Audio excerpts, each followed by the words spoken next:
Doubt or believe. The story that spreads around the world. This time I would like to talk about missing person in the U.S. national parks.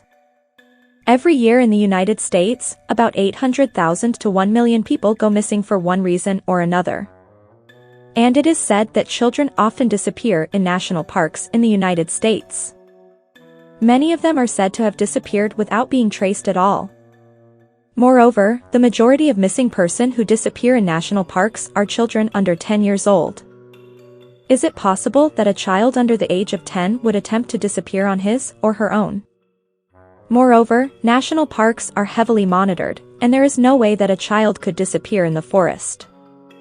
With so many children disappearing, it should be no surprise that there is a protest movement to hold the government accountable, but instead of a protest movement, the mass disappearance of children is largely unknown to the public. One of the reasons for this, it's difficult to find out exactly how many children have disappeared from the many national parks in the US, and it is impossible to sue the government based on uncertain information.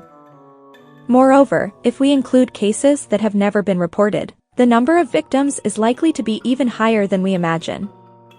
A journalist who investigated the disappearance of children in a national park was blackmailed not to make his findings public, and later he disappeared himself. If you want to enjoy the rest of your life, it might be a good idea not becoming curious about why children disappear from national parks. Here is a map of the distribution of disappearances in national parks. By the way, the number of cases registered with the National Crime Information Center regarding the disappearance of children under the age of 18 is estimated to be about 360,000 by the year 2020. Which is a remarkable number among developed countries. Most of them seem to be children who ran away from home. However, it was reported that in March 2021, after a 2-month-long investigation in Tennessee, 150 missing children were taken into custody. It is unusual for such a large number of children to be found in such a short period of time, and there were also reports that around 30 children were found and protected in Georgia and Texas. And arrest warrants were issued for those involved in these disappearances. Most of the missing children were abducted by family members because of custody disputes or children who had run away from home. But there were also children abducted for the purpose of human trafficking. As the warmer weather approaches, more and more people will be visiting national parks, but it is said that more than 1,600 people go missing in national parks every year. And the results show that many of these cases are unexplained. Here is one famous story that I would like to introduce you. Disappearance of Dennis Martin. On June 14, 1969, Dennis Martin, age 6, of Knoxville, visited Great Smoky Mountains National Park with his father, grandfather, and older brother. After camping overnight, they hiked the next day to Spence Field near the Appalachian Trail, where the adults sat and chatted. It was then that Dennis and his brothers decided to surprise the adults. They went into the woods in pieces, and when the adults came, they jumped out at the same time, trying to surprise them. 3 of the boys went in one direction and only Dennis went in a different direction. As planned, the boys jumped out and succeeded in surprising the adults, but only Dennis did not show up. No matter how long they waited, he never came out from behind the tree. Dennis' father immediately started looking for him, but he never showed up. Rangers, hikers, and volunteers then conducted the largest search in the national park, but were unable to find him. After he disappeared, there was a heavy rain that probably contributed to the difficulty of the search, as his tracks were washed away. There are several possible reasons for Dennis's sudden disappearance. First, Dennis got lost and the heavy rain caused his death.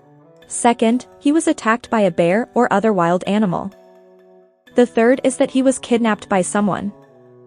Dennis' father thought that he was taken by someone because on the afternoon of the day Dennis disappeared, Mr. Key and his family heard a crazy scream. And they saw a large bear-like man running through the trees with something that looked like a child on his shoulders. However, the family heard the screaming and saw the man about 8 miles away, about an hour after Dennis disappeared. Can a man run for an hour at 8 miles per hour to climb a mountain? It is not hard to believe that Dennis was abducted by someone with considerable leg strength, but what a puzzling missing person case. David Paulides, author of Missing 411, an analysis of missing person cases in North America, was an investigator with over 20 years of experience as a police officer in Los Angeles. According to him, missing person cases in America's national parks seem to have some strange things in common. 1. Police dogs are unable to track missing person. 2. The bodies of missing person are often found in places that have been searched many times. 3. Missing person don't go down mountains, but they climb for some reason. 4th, missing person are often found with their clothes off. 5th, immediately after they disappeared, torrential rain, dense fog, or snowstorms occurs. 6th, people with German ancestry often go missing. 7th, missing person is found near water. 8th, few people were physically sick or tired. 9th, they are often the last of the group to walk. 10th, even when found safe, missing person often has amnesia. 11th, if the missing person is found dead, the cause of death cannot be determined. In addition to that, people who come to pick berries often go missing. And David does not assume that it is a paranormal phenomenon or the work of aliens. But he said that when I think about the commonalities of hundreds of missing people in the exact same situation, I have to consider the point of view. I think more and more people are going camping and staying outside, but maybe sleeping outside is more dangerous than you think. Because it is a perfect place for kidnappers and murderers. Campsites are less crowded, there are no streetlights, and there are more opportunities for children to be away from their parents. And even if you wear a hat and carry a sickle or knife in this place, you would be seen as suspicious in the city, but at a campground, you would not be suspected, but just assumed to be a visitor to the same place. Furthermore, if the culprit is a resident of the neighborhood, he or she is familiar with the location and may be familiar with weather changes such as heavy rain, fog, or snowstorms. So, it is possible that they could easily predict such weather conditions and commit the crime at that time. Also, even if a missing people found safe and sound, they may temporarily lose their memory if they suffer extreme fear or shock. By the way, have you seen the video posted by a woman on TikTok and she claims that cannibals are related to the disappearances in the US National Park and that they live in giant caves that stretch beneath the earth? She says that she discovered this secret after doing her own research to find out why people go missing in America's national parks every year and are never found again. She found that the maps of the national parks and the underground caves in the US were almost exactly the same. Mr. Key said that the bear-like man was carrying the child while yelling, but she said it was a way for cannibals to communicate with each other to let them know who was where. If she is right about this, then there are countless cannibals living in underground caves in the US and kidnapping children in national parks without their parents' eyes. Frankly, I'm not sure why she is saying that cannibals are involved with this only evidence, but upon further investigation, I found that there have been actual cases of people being kidnapped in the past, although I don't know if they were cannibals or not. Missing 3-year-old child, John Doe. In October 2010, 3-year-old John Doe and his family were camping near Mount Shasta, a famous tourist site. Around 6 p.m., the family noticed that John was missing. His family immediately began a search, but John could not be found. Feeling desperate, his father contacted the local police and rangers and others to search for him, but he was nowhere to be found. However, 5 hours after John went missing, they found him in an area they had already searched. John was in a daze, but was not injured and was able to return home safely. A few days later, when John was playing with his grandma, Cassie, he suddenly looked up at her and said, "I didn't like the other grandma." She asked, "What do you mean?" John says, "When I was lost in the woods, a grandma took me deep into a cave in the mountains. The cave was full of robots and weapons, and she told me to do a poo on a paper. When John refused, the grandmother told him, 'You came from outer space and were implanted in your mother's womb.' She continuously told him to defecate on paper, but John refused it several times. She then took him out of the cave and told him to wait for help. This is strange enough, but there is more to the story. John's grandma Cassie thought that John was telling the truth when she heard this story. Because a year before John went missing, Cassie was camping in the same place on empty Shasta and she had a strange experience there. When she woke up the next day, somehow she was out of the tent, face down in the dirt.